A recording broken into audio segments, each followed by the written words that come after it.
अब एक्सरसाइज 5.3 का fifth question देखिए बेटा, क्या कहा गया है। The first term of an AP is 5, कि किसी एपी सीरीज़ का पहला पद कितना है 5 है, and the last term is 45। Last term 45 है, मतलब एनवा पद कह सकते हो आप, एनवी टर्म या एल कह सकते हो। एंड द सम इज़ 400, तो जितनी टर्म्स हैं उतने उन टर्म्स का सबका सम कितना है, जोड़ कितना है, 400 है, 400 है। Find the number of terms means n निकालना है, एंड द कॉमन डिफरेंस मतलब डी निकालना है, ठीक है। तो देखो हमें गिवन क्या क्या है। फर्स्ट टर्म गिवन है A is equal to 5, A N कितना दे रखा है 45 दे रखा है, एंड एस एन कितना दे रखा है 400 दे रखा है, ठीक है बेटा। अब ए एन का तो हमें फॉर्मूला पता है, ए एन क्या होता है भाई, A plus N minus 1 into D होता है, जो कि कितना है 45 दे रखा है हमें। ए की वैल्यू 5 है हमारे पास, plus N minus 1 into D, इनमें से कुछ नहीं पता, इज इक्वल टू कितना 45।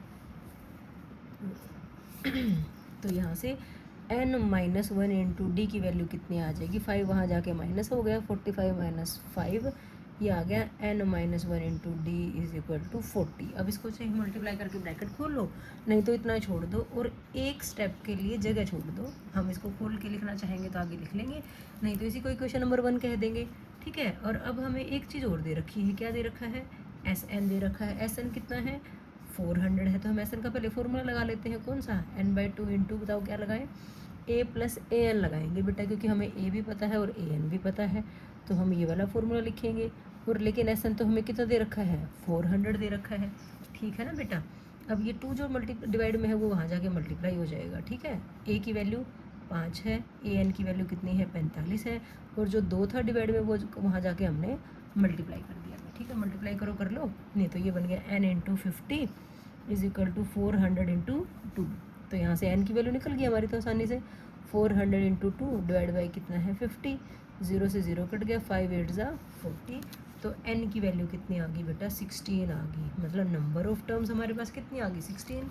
अब इसका कोई काम है क्या, बिल्कुल काम है, सिर्फ n नहीं पूछा था, कॉमन डिफरेंस भी पूछा था, कॉमन डिफरेंस का मतलब d, तो इसको इक्वेशन नंबर 1 दे देते हैं और यहाँ पे n की वैल्यू पुट कर देते हैं। क्या करेंगे देखो, put n is equal to 16 in equation 1, equation 1 ही है हमारे पास, कितने थी equation number 1, n minus 1 into D is equal to 40 थी, तो n की जगह 16 रखा, minus 1 into D is equal to 40, ये आ गया 15d इज इक्वल टू 40। यहाँ से d की वैल्यू कितनी आ गई बेटा 40/15, पूरा पूरा तो नहीं कटता, 5 से कट रहे, फिर भी 5 8 40 और 5 3 15, d की वैल्यू कितनी आ गई है हमारे पास, d हमारे पास आ गया बेटा 8/3, ठीक है। बस लास्ट में आप लिख दोगे n इज इक्वल टू 16 है, d इज इक्वल टू 8/3 है। ये 2 ही चीज़ें पूछी थी हमसे, ये 2 चीज़ें निकल गई, तो ये हमारा आंसर आ गया बच्चों। दोबारा फिर भी देख लो, फर्स्ट टर्म दे रखी थी, लास्ट टर्म दे रखी थी, सम दे रखा था, ठीक है। फर्स्ट टर्म को a बोलते हैं, लास्ट टर्म को a n बोलते हैं, जोड़ को s n बोलते हैं। ए एन दे रखा था तो ए एन का फॉर्मूला लगाया, यहाँ पे एन में और डी में इक्वेशन आ गई हमारे पास। एस एन दे रखा था तो एस एन के लिए 2 फॉर्मूले हैं, कौन सा फॉर्मूला लगाएंगे, फर्स्ट और लास्ट टर्म दे रखी तो ए प्लस ए एन वाला लगाएंगे, ठीक है। 2a plus N minus 1 into D वाला नहीं लगाएंगे अंदर। तो ये दोनों वैल्यूज़ थी हमारे पास, सिंपल एन में वैल्यूज एन की में इक्वेशन बन गई और लास्ट में हमारे पास एन की वैल्यू निकल के आ गई। अब ये वैल्यू निकल के आ गई तो ये वाली वैल्यू हमने इक्वेशन नंबर 1 में जाके रख दी। इक्वेशन नंबर 1 में एन की वैल्यू क्या रखी 16 रखी, 16 माइनस 1 सॉल्व किया, 15d, और d की वैल्यू कितनी आ गई हमारे पास 8/3 आ गई। तो ये हमारा आंसर आ गया, ठीक है बेटा। अच्छे से समझ में आ गया ना आपको, ओके बच्चों।